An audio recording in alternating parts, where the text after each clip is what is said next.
Per Francesco Contarini, presidente dell'Associazione Isolana Albergatori, siamo a gennaio, ma l'AIA inizia già a lavorare per la stagione, definiamola così, estiva, incrementando e potenziando gli sforzi per il reperimento del capitale umano. Perché?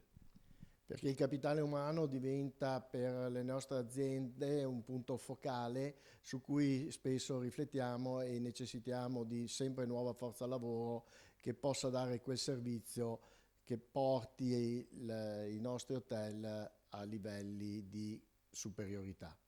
Ecco, con il progetto Lavorare a Jesolo in 3 anni sono stati triplicati i contatti, quindi le opportunità per i potenziali lavoratori di Jesolo. Ecco, il prossimo obiettivo qual è?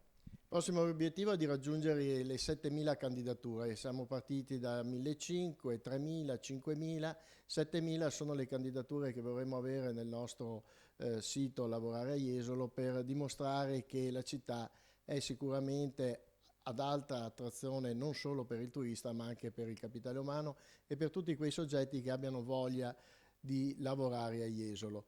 Oltre a questi 7.000 ricordiamoci poi anche gli innumerevoli curricula che arrivano da parte dei professionisti del settore, sempre attenti a una località importante come la nostra.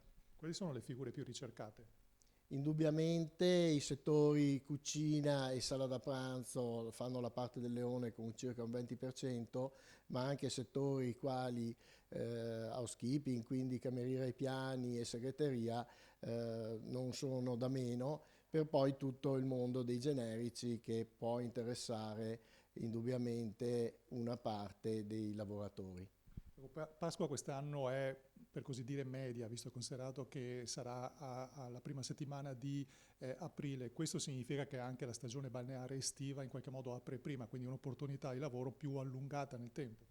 Indubbiamente con una Pasqua a ridosso dei primi di aprile le aperture saranno notevoli, ma ricordiamoci che ormai Jesolo è aperta tutto l'anno, molti sono gli alberghi che diciamo fanno l'intera stagione, cioè l'intero anno, e quindi avremo sicuramente necessità di lavorare e di avere un capitale umano che per questi mesi ci aiuti.